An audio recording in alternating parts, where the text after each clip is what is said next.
እግዚአብሔር አምላካችን የተባረከና የተመሰገነ ይሁን። አሁንም ይህ ጌታ ደጋግሞ ክብር ይገባዋል፣ ውዳሴ ይገባዋል፣ ሃሌሉያ ምስጋና ይገባዋል። ታላቅ አምላክ ነውና፣ እውነተኛ አምላክ ነውና፣ የማይለወጥ አምላክ ነውና፣ የሚሰራ አምላክ ነውና፣ ሞትን ያሸነፈ ጌታ ነውና ምስጋና ይገባዋል። ሃሌሉያ እግዚአብሔር ይባረክ። እንግዲህ ከእግዚአብሔር ቃል አጠር ያለ ነገር ሰጣችሁና እንጸልያለን ብዬ ነው ማስበው። የተለያየ ፍላጎቶች፣ የተለያየ ሸክም፣ የተለያየ ልመና አለን። እግዚአብሔር እንዳመጣጣችን፣ እንደ ፍላጎታችን፣ እንደ ጥያቄያችን ይሰጠናል። ሃሌሉያ ጌታ ይሰጠናል። ስሙ የተባረከ ይሁን። እንግዲህ ወደ አዲስ ዓመት ገብተናል። 2015ን ኖርንበት፣ ተመላለስንበት፣ አገለገልንበት። ያንን 12 ወር እነሆ 13 እንደ ኢትዮጵያውያን አቆጣጠር እሱን አሰናብተን ወደ አዲስ ደግሞ ህይወት ውስጥ ወደ አዲስ ምዕራፍ ውስጥ ወደ 2016 ገብተናል። ጌታ ይባረክ። ታዲያ ይሄን በሚመለከት አንዳንድ ሐሳቦችን ለመናገር ሳስብ በልቤ ላይ ከብዶ የተቀመጠው እስራኤላውያን ከምድረ ግብጽ የወጡበት ጉዳይና ሁኔታ ነው እና እነዛ የተስፋ ልጆች፣ የአብርሃም ልጆች፣ የሳራ ልጆች እግዚአብሔር አምላክ በድንቅና በተአምራት አወጣቸው። ስለዚህ ምናቀው ታሪክ ብዙ ጊዜ ሰማነውም ቢሆን የእግዚአብሔር ቃል አይጠገብምና ሁሉ ጊዜ ደግሞ አዳዲስ መገለጦችን ይዞ ስለሚመጣ መጽሐፍ ቅዱሳችንን ዘጸአት ምዕራፍ 12 ላይ እናወጣና ከቁጥር 37 እስከ 42 ያለውን አንብቤ ጸልያለሁ።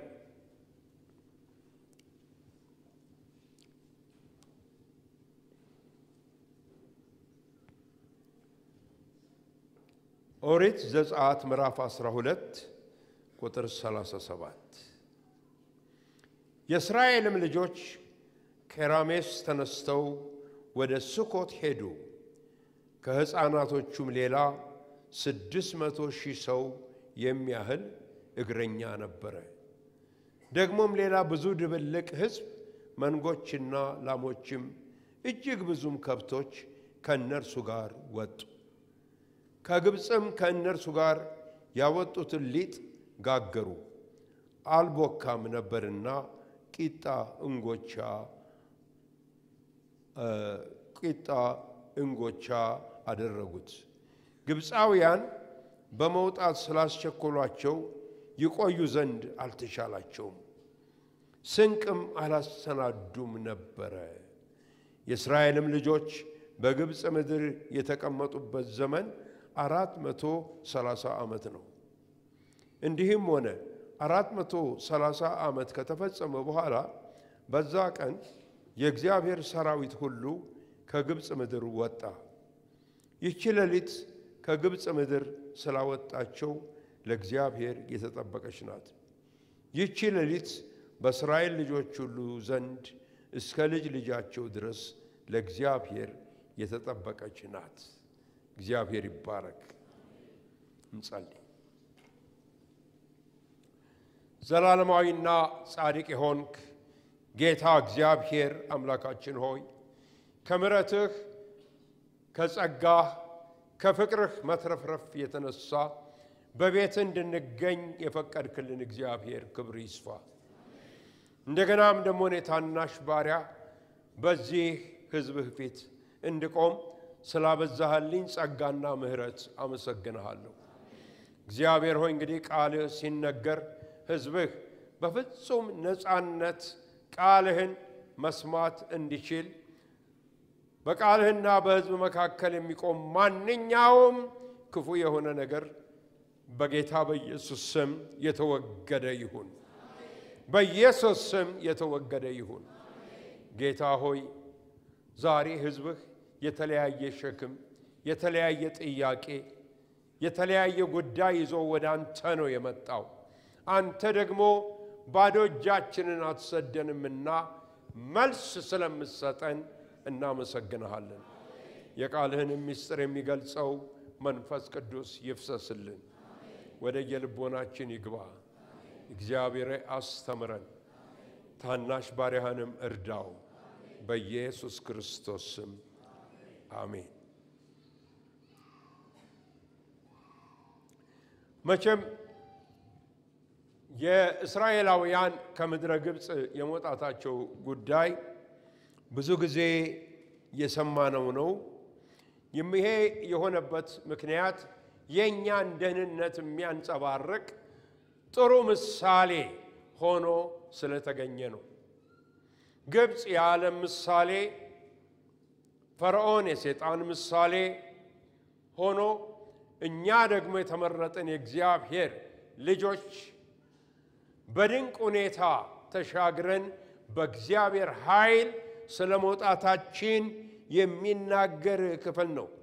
እንኳን ስብከቱ ቀርቶ የምንዘምረው ዝማሬ እንኳን አንዳንዶቹ ይሄን ይናገራሉ።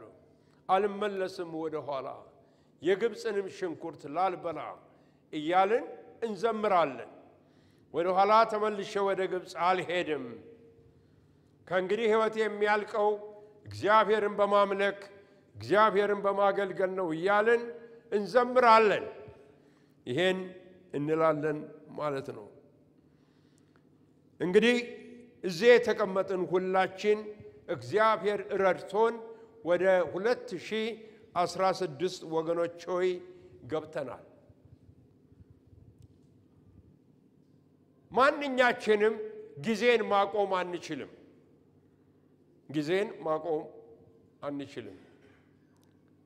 ምን እንደማለት ነው? ሰዓታችን አሁን ልክ 1 ሰዓት ከምሽቱ 20 ደቂቃ ይላል። በቃ እዚህ ጋር እንድትቆም እፈልጋለሁ ልንለው አንችልም። የፈለገውን ብናደርግ ብንወጣ ብንወርድ ጊዜ ይሄዳል። ደቂቃዎች፣ ሰዓት፣ ወራት፣ ዘመን ይሄዳል። ወደንም ጠላንም ይሄዳል።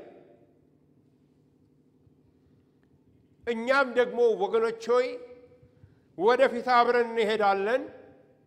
ወደ አዲስ ነገር ውስጥ እንገባለን።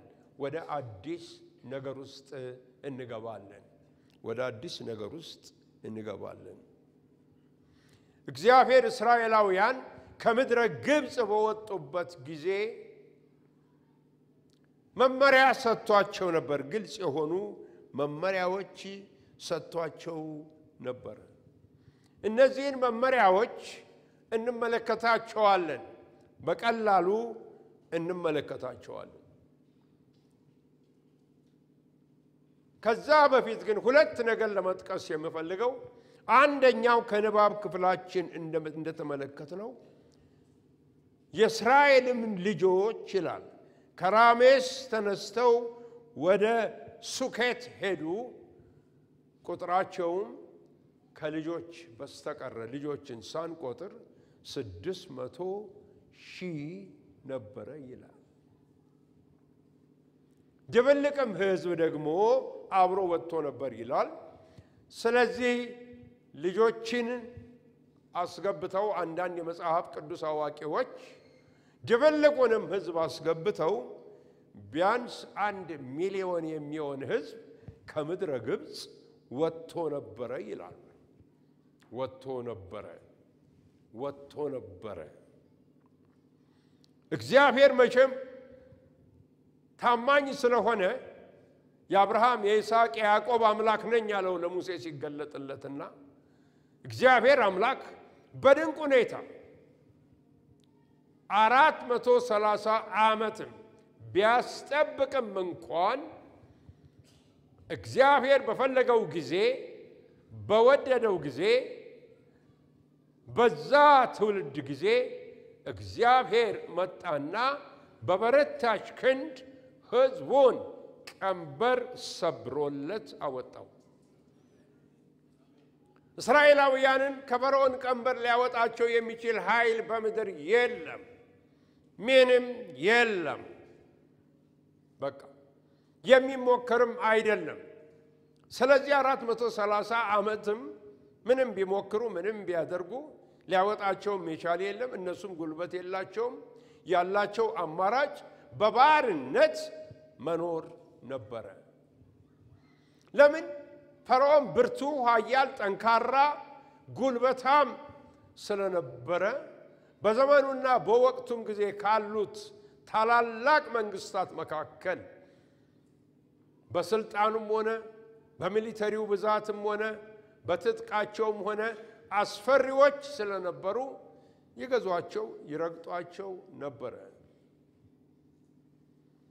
ነገር ግን ሕዝቡን የማይረሳ እግዚአብሔር ዛሬ ልክ እንደዘመርነው ሃሌሉያ፣ ሕዝቡን የማይረሳ እግዚአብሔር ወደዚህ ሕዝብ ተመለከተና እኔ ራሴ ወርዳለሁ አለ።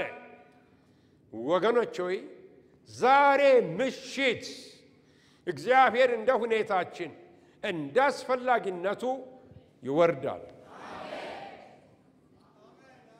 ሃሌሉያ፣ ይወርዳል ጌታ። ሃሌሉያ፣ ማንም የሚከለክለው ነገር የለም። እግዚአብሔር ይወርዳል። ለዚህ ነው አንዳንድ ምስክርነቶችን ስንሰማ አንዳንድ ጊዜ ጌታ ራሱ መጥቶ እጁን የጫነባቸው ሰዎች ምስክርነት እንሰማለን። እኔ 2 ጊዜ በአገልግሎቴ ገጥሞኛል። ነፃ እግዚአብሔር ያደረጋቸው ጌታ ራሱ የመጣላቸው። ዛሬ ምሽት ጌታ ይምጣልን። ዛሬ መጥቶ ጌታ ራሱ በግላችን ይገናኘን። እኔንም ይገናኘኝ፣ እናንተንም ይገናኛችሁ። ከኛ ውጭ ደግሞ ወገኖች ሆይ ሕዝባችንን ይገናኝ፣ አገራችንንም ኢትዮጵያን ይገናኝ። ክብር ለስሙ ይሁንለት። ሃሌሉያ፣ አሜን። ሃሌሉያ፣ ሃሌሉያ። እግዚአብሔር ይገናኛል እና ስለዚህ ሙሴን ሲጠራው እግዚአብሔር ስልጣን ሰጠው፣ ኃይለኛ ስልጣን ሰጠው።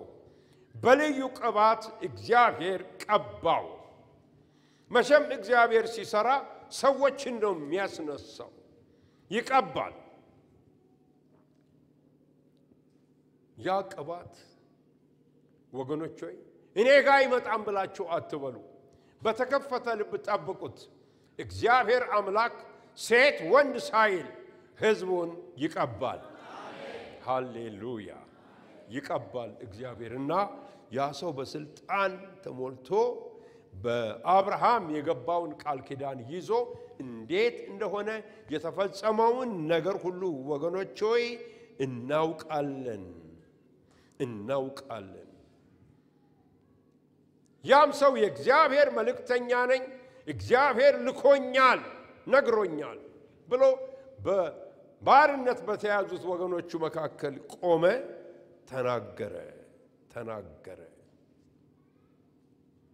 አሁን 1 ሚሊዮን የሚሆን ሕዝብ ይዞ መውጣት እንደዚህ ቀላል አይደለም። አንደኛ የዛ ሕዝብ መሪው ወይ ንጉሱ ማን ነበረ? እግዚአብሔር ራሱ ነበር።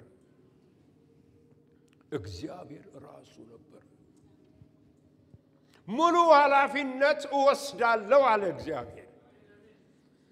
ስለዚህ ሕዝብ ስለወጣው ሕዝብ ሙሉ ኃላፊነት እወስዳለሁ አለ እግዚአብሔር። ወገኖች ሆይ ስለ እያንዳንዳችን ዋስትናችን ሙሉ ኃላፊነት የሚወስድ ጌታ ኢየሱስ ነው፣ ከኛ ጋር ነው። ሃሌሉያ ባክ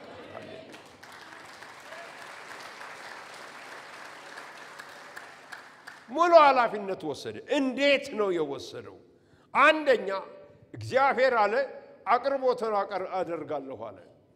መንገዱ አመቺ አይደለም፣ ነገር ግን እኔ በመመራችሁ ቦታ ትሄዳላችሁ፣ አቅርቦት አደርጋለሁ፣ ምግቡን ውሃውን አቀርብላችኋለሁ፣ እሰጣችኋለሁ።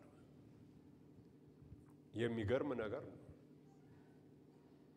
ሃሌሉያ! የሚገርም ነገር ነው። ከዛም በተረፈ ደግሞ ጠባቂያችሁ እሆናለሁ፣ ጠላትም በሚመጣላችሁ ጊዜ ሰልፉ የኔ ይሆናል አለ እግዚአብሔር። የሰልፋችን ሁሉ መሪ እግዚአብሔር የሰራዊት ጌታ ነው። ሶስተኛ እግዚአብሔር አለ በመንገዳችሁ ሁሉ እንደምመራ ቃል እገባለሁ አለ እግዚአብሔር። በመንገዳችሁ ላይ ሁሉ መሪው እኔ ነኝ። በቀን ደመና፣ በሌሊት በሰዓት አምድ ሕዝቡን የመራ እግዚአብሔር የተባረከ ይሁን።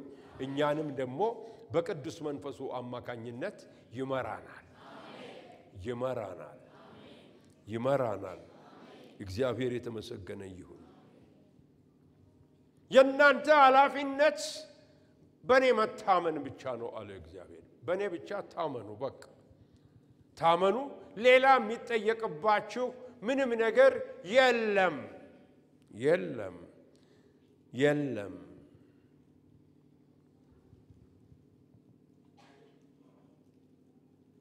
ንጉሳቸው እግዚአብሔር ነበር። እስራኤላውያን ንጉስ አያውቁም ነበር። አንድ ቦታ ላይ ግን በሳሙኤል ዘመን ሕዝቡ መጥተው ከብዙ መቶ ዓመታት በኋላ እኛም እንደ አሕዛብ ንጉስ እንፈልጋለን አለ። ሳሙኤል ደነገጠ። ለእግዚአብሔርንም ጠየቀው። እግዚአብሔርም አዘነ። አትዘን፣ እኔን ነው የናቁኝ አለ።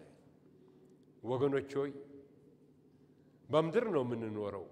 የሕይወታችን ንጉስ የሕይወታችን ጌታ ኢየሱስ ክርስቶስ ነው።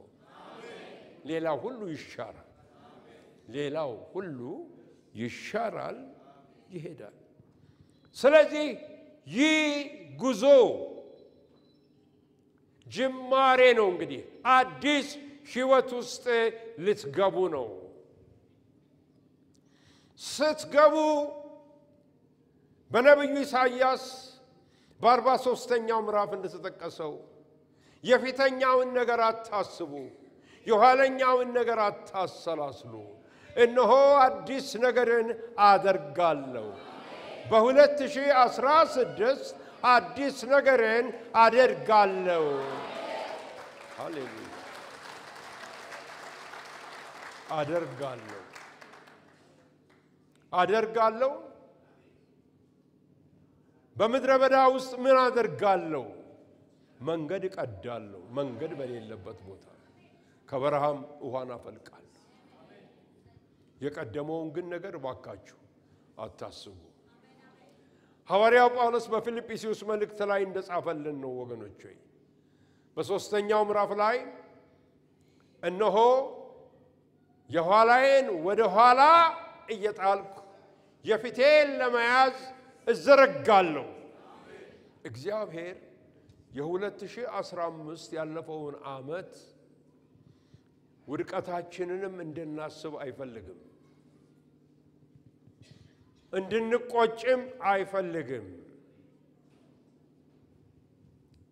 አለፈ፣ ሄደ። በ2015 እንዲህ ባደርግ እንዲህ ብሰራ እንዲህ ብል ጠላትም በላያችን ላይ የጫናቸውን ነገሮች ተሸክመን አንሄድም። አዲስ ጅማሬ ይላል እግዚአብሔር። አዲስ ነገርን አደርጋለሁ።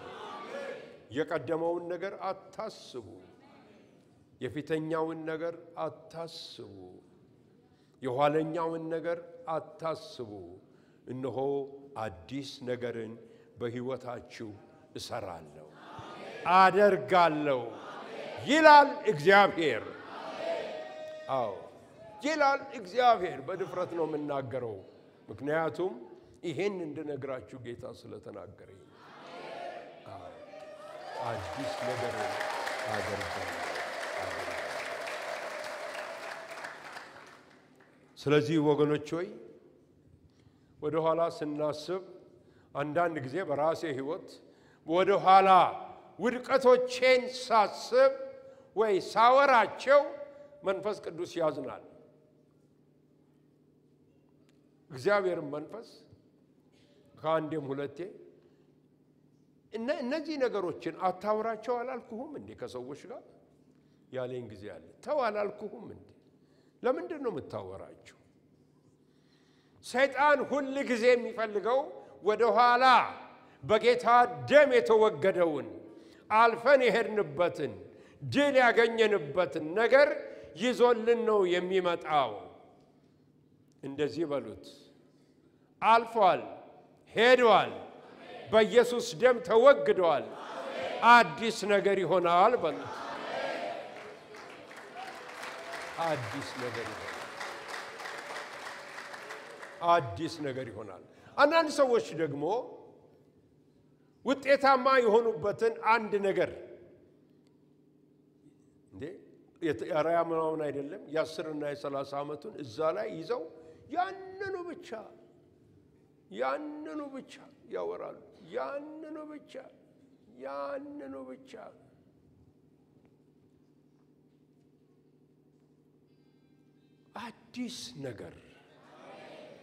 አዲስ ነገር የምትፈልጉ አሜን በሉ። በቤታችን፣ በኑሯችን፣ በክርስትናችን፣ በአካሄዳችን አዲስ መገለጥ፣ አዲስ አካሄድ፣ አዲስ መዝሙር፣ አዲስ አስተሳሰብ፣ ሃሌሉያ፣ መወርወር፣ መውሰድ፣ ሃሌሉያ። የቀደመው ነገር አልፏል። እነሆ አዲስ ነገርን አደርጋለሁ። አዲስ ነገርን አደርጋለሁ። ሃሌሉያ። በዚህ ላይ ጌታ የተናገራቸውን ለእስራኤላውያን አንዳንድ ነገሮችን ወገኖች ሆይ ለመናገር እፈልጋለሁ። መመሪያዎች ነበሩ። በዚህ በ12ኛው ምዕራፍ ላይ አላነበብኩትም እንጂ መመሪያዎች ተሰጥተዋል። ከመነሳታቸው በፊት የተሰጡ መመሪያዎች አሉ። እኔ 12ኛ ምዕራፍ ላይ ቁጥሮችን ነግራቸዋለሁ። እናንተ ትመለከቱት ትችላላችሁ። አንደኛው ወገባችሁን ታጥቃችሁ ይላል። ወገባችሁን ታጥቃችሁ ምዕራፍ 12 ቁጥር 11 ላይ ወገባችሁን ታጥቃችሁ ጫማችሁን አድርጋችሁ ተዘጋጅታችሁ ጠብቁኝ። አያችሁ፣ እግዚአብሔር አንድ ነገር ሲያደርግ መጀመሪያ አንደኛ የሰዎችን ዝግጅት ይፈልጋል። የልብ መዘጋጀት ከሰው ነው። የምላስ መልስ ግን ከእግዚአብሔር ዘንድ ነው። እግዚአብሔር ወደ ተዘጋጀው ሕዝቦች ነው የሚመጣው። ወዳልተዘጋጀው ሕዝብ አይመጣም። ወደማይጠብቀው ሕዝብ አይመጣም። ወዳልተጠማ ሕዝብ እግዚአብሔር አይመጣም። ስለዚህ ወገባችሁን ታጠቁ ብሎ ይናገራል። ይሄ ወገብ መታጠቅ በእግዚአብሔር ቃል ላይ 3 ሐሳቦች አሉት። አንደኛው ሌሎችን ለማገልገል የተዘጋጀ ሰው የሚያደርገው ነው። በአዲስ ኪዳን አመለካከት ወገብ መታጠቅ ማለት ሌሎችን ለማገልገል የተዘጋጀ ሰው ማለት ነው። ጌታ ኢየሱስ ክርስቶስ ሁላችሁ እንደምታውቁት በዮሐንስ ወንጌል 13 ቁጥር 4 ላይ ኢየሱስም ልብሶቹን አወለቀ ያ ያወለቀው ልብስ የነብይነቱን መጎናጸፊያ ነው ያወለቀው ያ በሽተኞች የዳሰሱት ልብስ ምን አደረገ ያገልጋዩን መጎናጸፊያ ወሰደና ታጠቀው ጎንበስ ብሎም የደቀ መዛሙርቱን እግር ሊያጥብ ጀመረ ለማገልገል የተዘጋጀ ነው መነጻ መውጣት ለምን ለማገልገል መፈወስ ለምን ለማገልገል መቀባት ለምን ለማገልገል ሁለተኛው ሐሳብ ወገኖች ሆይ መንገድ ለመሄድ የታጠቀስ የተነሳ ሰው ነው የሚታጠቀው ልክ እንደ እስራኤላውያን ለመንገድ ተዘጋጁ መንገድ አለ ወገባችሁን ታጠቁት በደንብ አድርጋችሁ ታጠቁ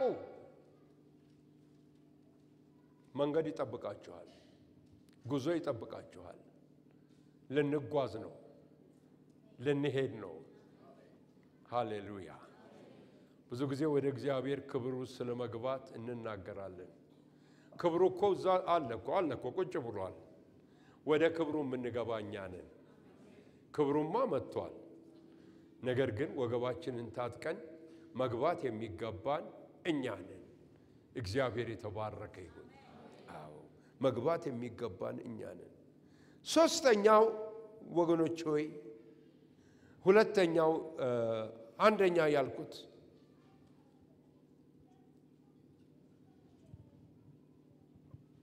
በኤርምያስ ምዕራፍ 1 ላይ ቁጥር 17 ወገብህን ታጠቅ ይለዋል እግዚአብሔር ወገብህን ታጠቅ ኤርምያስ ለምን ልታጠቅ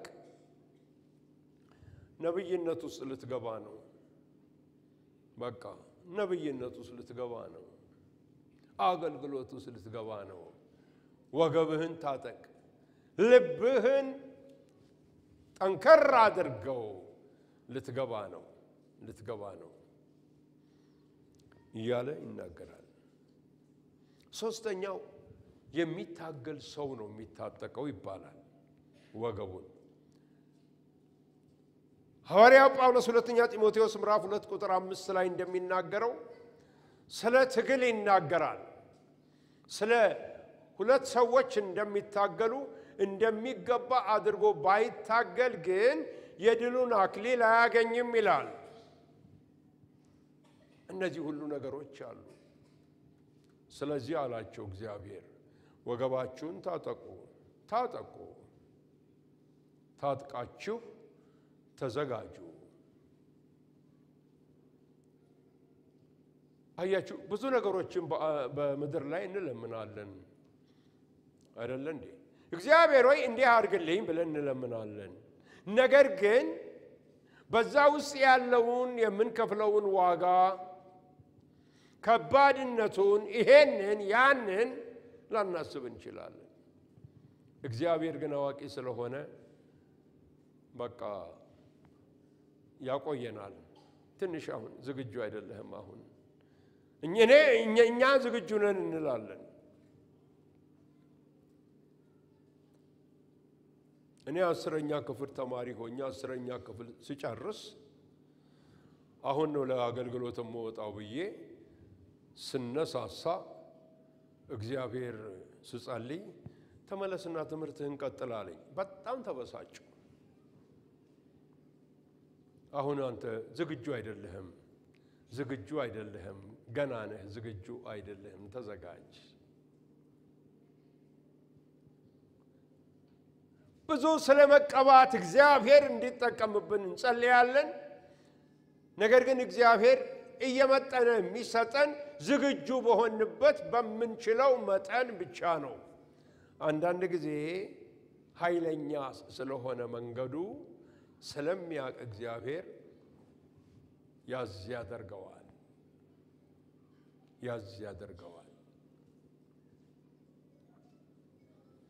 ሌላ ምድራዊ ነገሮችን ሁሉ እግዚአብሔር እንደዚህ ሰዎች ገንዘብን ይሻሉ እግዚአብሔር ሆይ ገንዘብ ብትሰጠኝ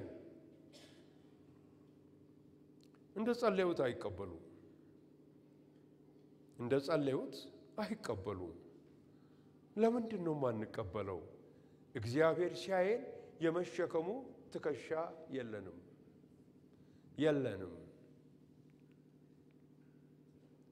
ስለዚህ እግዚአብሔር አምላክ ዝግጁ እንድንሆን ይፈልጋል ማለት ነው ሁለተኛ እግዚአብሔር የሰጣቸው ኢንስትራክሽን ምን ነበረ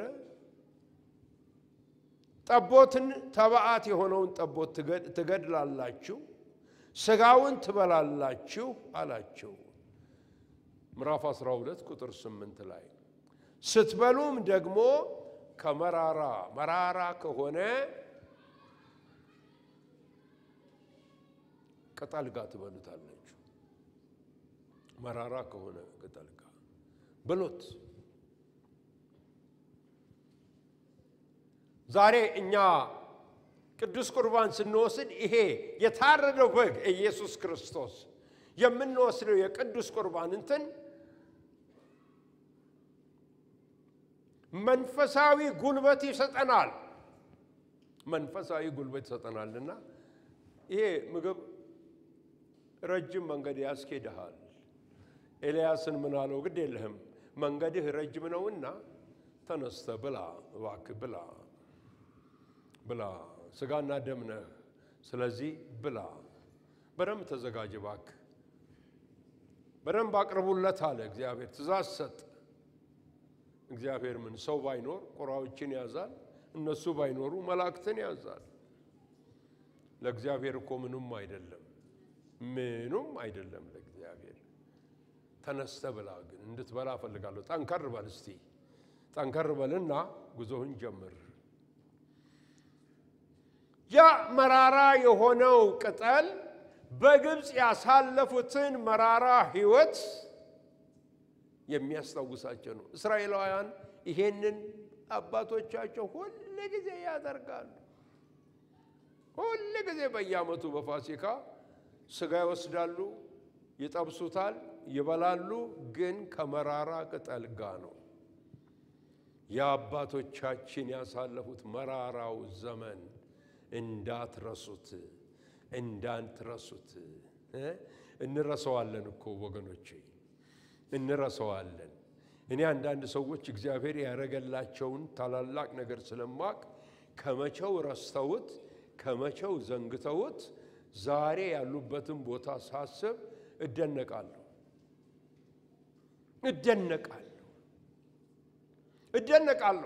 በጣም እደነቃለሁ በጣም ከባዶች ነን ወገኖች አንዳንድ ጊዜ እስክንቀበለው ነው እንጂ በተቀበልነው ጊዜ ነፃ በወጣን ጊዜ በተባረከን ጊዜ በሆነልን ጊዜ ምን ባለልን ጊዜ እግዚአብሔር ይሄን ስለሚያግድ የለም በየዓመቱ ማስታወሻ እንዲሆናችሁ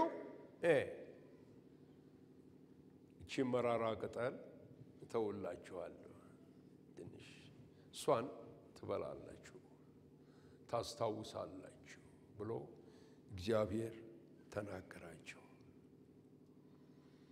እና ያ መራራ ቅጠል በግብጽ ያሳለፉትን ዘመን የሚያስታውሳቸው ነበር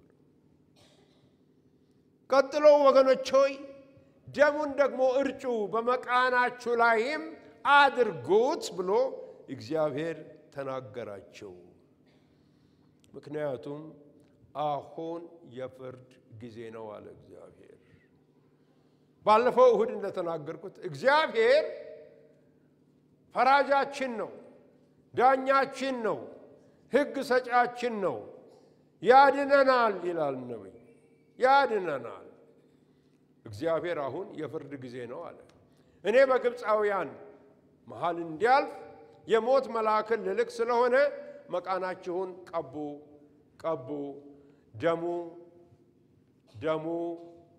ደሙ ሁሉ ጊዜ ምልክት ሆኖ ከእናንተ ጋር ይሁን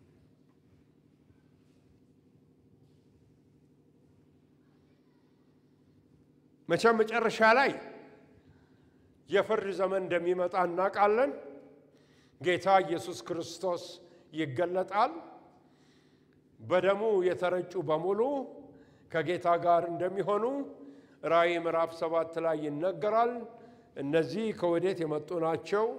እነዚህ ልብሳቸውን በበጉ ደም ያነጹ ናቸው።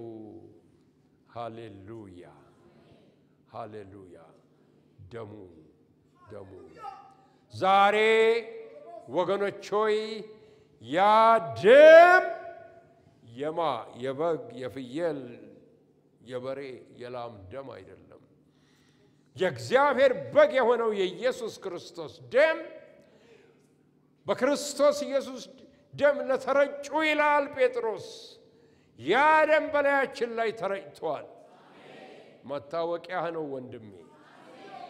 አዎ ቅዱሳን መላእክት ያዩታል፣ እርኩሳን መናፍስትም ያዩታል። ወደ አንተ ሊቀርቡ አይችሉም።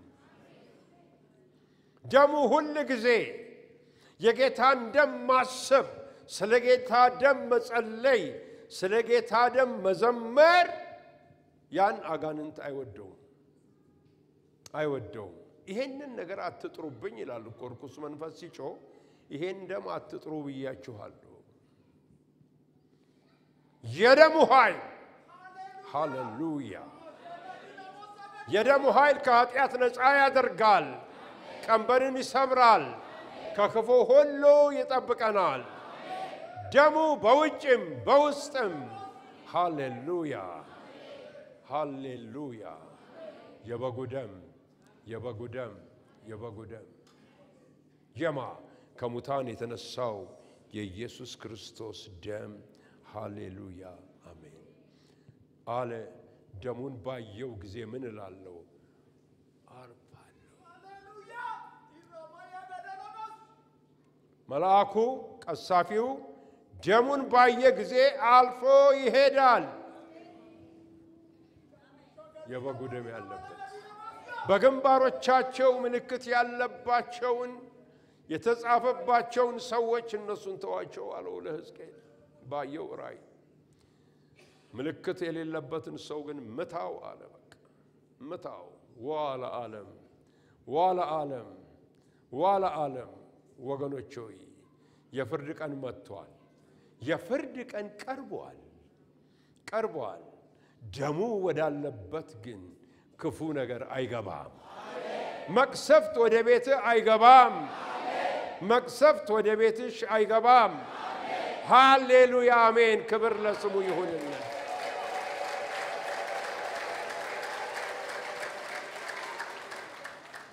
መቅሰፍት አይገባም። በቃ ደሙ እሱን እርጩ አለ። ሌላ መመሪያ የሰጣቸው አራተኛው ቂጣ እንጀራ ትበላላችሁ፣ ነገር ግን እርሾ እንዳይኖርበት እርሾን አስወግዱ። ይሄ እርሾ ምን እንደሆነ ማቴዎስ 16 ከ1 እስከ 12 ስታነቡ ታውቃላችሁ። ስለዚህ እርሾ የሚናገረው ደግሞ ዘጸአት 12 ከ19 እስከ 20 ነው። እርሾ ሐዋርያው ጳውሎስ በአንደኛ ቆሮንቶስ 5 ከ6 እስከ 8 አሮጌው እርሾ ይለዋል። ሊጡን ሁሉ ያቦካል ይላል። ጥቂት እርሾ ሊጡን ሁሉ ያቦካል። ጥቂት መጥፎ የሆነ ነገር ነገሮችን ሁሉ ያበላሻል። ስለዚህ እርሾን አስወግዱ ከምግባችሁ ውስጥ ከቂጣው ውስጥ እንዳይገኝ። እርሾ ያልነካው ቂጣ ግን ትበላላችሁ፣ እርሾ የሌለበት። ሁሉ ጊዜ ቤተ ክርስቲያን በዚህ ትግል ውስጥ ትኖራለች። ያ እርሾ አንዳንዴ የሐሰት ትምህርት ሆኖ ይመጣል። ያ እርሾ አንዳንዴ መከፋፈል ሆኖ ይመጣል። ያ እርሾ አንዳንዴ የተደበቀ ኃጢአት ሆኖ ይመጣል። ያ እርሾ አንዳንድ ጊዜ ወገኖች የገንዘብ ፍቅር ሆኖ ይመጣል። እግዚአብሔር እርሾ የሆነውን ነገር ሁሉ ከመሃላችን ያስወግደው።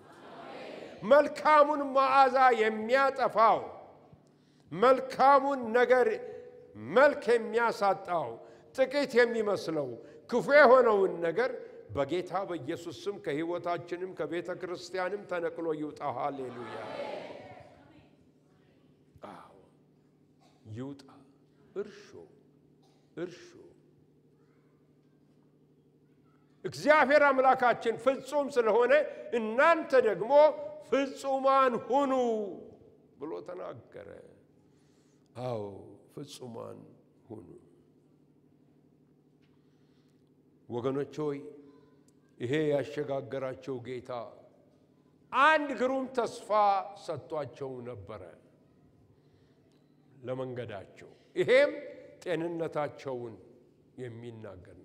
የግብፅን በሽታ ወደ አንተ አላመጣም፣ እኔ ፈዋሽ እግዚአብሔር አምላክህ ነኝ። በቃ ወይ እኔ ፈዋሽ እግዚአብሔር አምላክህ ነኝ። ሃሌሉያ። ፈውስንም እሰጥሃለሁ፣ በየጊዜው ፈውስሃለሁ። ጌታ ይባረክ። ኢየሱስ ክርስቶስ የእግዚአብሔር ልጅ በመጣ ጊዜ አንዱም የሰጠው አገልግሎት የፈውስ አገልግሎት ነው። የነጻነት አገልግሎት ነው። ይዳስስ ነበረ ጌታ፣ ይነካ ነበረ፣ ያስተካክል ነበረ። ዛሬም እኛ ደግሞ በመገረፉ ቁስል ተፈውሰናል። በጌታ በኢየሱስ ክርስቶስ በመገረፉ ቁስል ተፈውሰናል። ነገር ግን እንደነዛ እስራኤላውያን አንሁን ወገኖች ሆይ። ምንድን ነበር የነሱ ችግር? እግዚአብሔርን ታምነው እስከ መጨረሻ መሄድ አልቻሉም። ብዙዎች በምድረ በዳ ቀሩ ይላል አንደኛ ቆሮንቶስ ምዕራፍ 10። በምድረ በዳ ቀሩ። እግዚአብሔር አዘነባቸው። እግዚአብሔር እንደዛ ከመሆን ይጠብቀን፣ ያድነን። አዎ ወገኖች ያድነን ጌታ እንደዛ ከመሆን። ነገር ግን እግዚአብሔር በሕይወታችን ላይ ሃሌሉያ ድንቅ የሆነውን ሥራ ሊሰራ ይፈልጋል። አዎ ሊሰራ ይፈልጋል። ነፍሳችን እንዲፈወስ፣ መንፈሳችን እንዲፈወስ፣ አእምሮአችን እንዲፈወስ፣ ሥጋችን እንዲፈወስ ይፈልጋል። ይሄን አምኖ በፊቱ መቅረብ ብቻ ነው። መቅረብ ብቻ። በግልም እኮ መቅረብ እንችላለን ወገኖች ሆይ። በግላችን በቤታችን ሆነን መቅረብ እንችላለን። እግዚአብሔር አምላክ ውስጣችንን ይፈውሰዋል፣ ሥጋችንን ይፈውሰዋል፣ አእምሮአችንን ይፈውሰዋል፣ ልቦናችንን ይፈውሰዋል። ክብር ለስሙ ይሁንለት። ዛሬ ምሽት በዚህ ቦታ እግዚአብሔር አምላክ በዚህ ሕዝብ ላይ የሚያስፈልገውን ነገር ሁሉ እንዲሰጥ በኢየሱስ ስም ጸልያለሁ። ሃሌሉያ። የሚያስፈልገውን ነገር ሁሉ እያንዳንዳችን በጣም የጠለቀ ብናወራው አያልቅም። ሰውም ሰምቶ ይሰለቸናል። ጌታ ግን አይቶ ያውቀናል። ያውቅና ይዳስሰናል። ሃሌሉያ። ይዳስሰናል። እግዚአብሔር የተመሰገነ ይሁን። ሁለተኛ ደግሞ በመጨረሻም እግዚአብሔር አምላክ ወገኖች ሆይ ስራውን ሲሰራ ቅድም እንዳልኳችሁ ሰው ነው የሚያስነሳው። ሰው ያስነሳል እግዚአብሔር። የእግዚአብሔርን ቅባት ለመቀበል የተዘጋጀን እንሁን። ቅባቱን እንቀበል፣ ኃይሉን እንቀበል፣ ጸጋውን እንቀበል፣ ክብሩን እንቀበል። የተዘጋጀን እንሁን። ሃሌሉያ። ያን ጊዜ እግዚአብሔር ወደኛ ከመጣ በኋላ ልዩ ሰዎች ሆነን ነው ምንቀረው። ሃሌሉያ ሃሌሉያ። ኤልሳ ከኤልያስ ተነጥሎ በመጣበት ጊዜ የነቢያት ልጆች ባዩት ጊዜ የተናገሩት ቃል አለ። የኤልያስ መንፈስ በኤልሳ ላይ አርፎበታል። በምን አወቁት? አዩታ። እኔ ፊቱም አብርቶ እንደው አላቅ፣ ምን አይነት ነገር ሆኖ እንደው አላቅ። መጎናጸፊያውን ግን ለብሷል። መጎናጸፊያው የኤልያስ እንደሆነ ያውቃል። ዛሬ መጎናጸፊያ ከላይ ከእግዚአብሔር ይውደቅልን። ለእያንዳንዳችን እግዚአብሔር መጎናጸፊያውን ይጣልብን። ሃሌሉያ ይጣልብን። ክብር ለስሙ ይሁን። አዎ ይጣልብን ኃይል ያስፈልገናል ክብር ለስሙ ይሁን ሃሌሉያ እንቆማለን ሃሌሉያ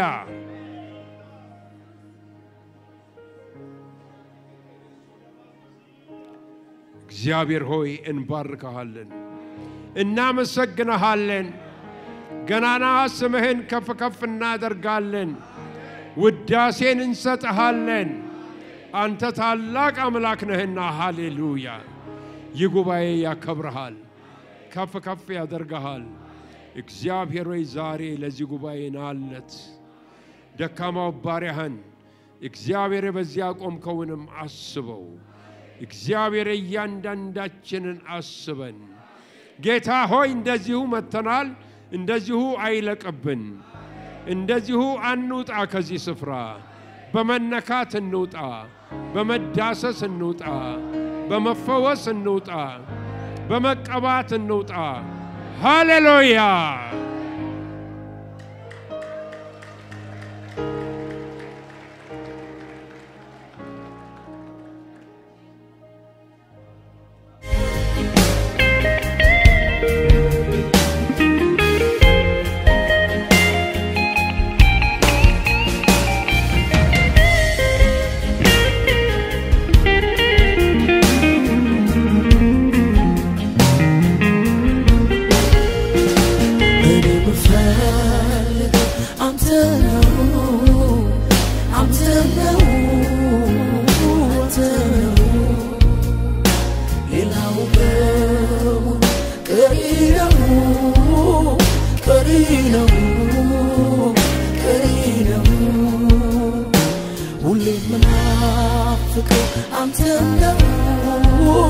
I'm telling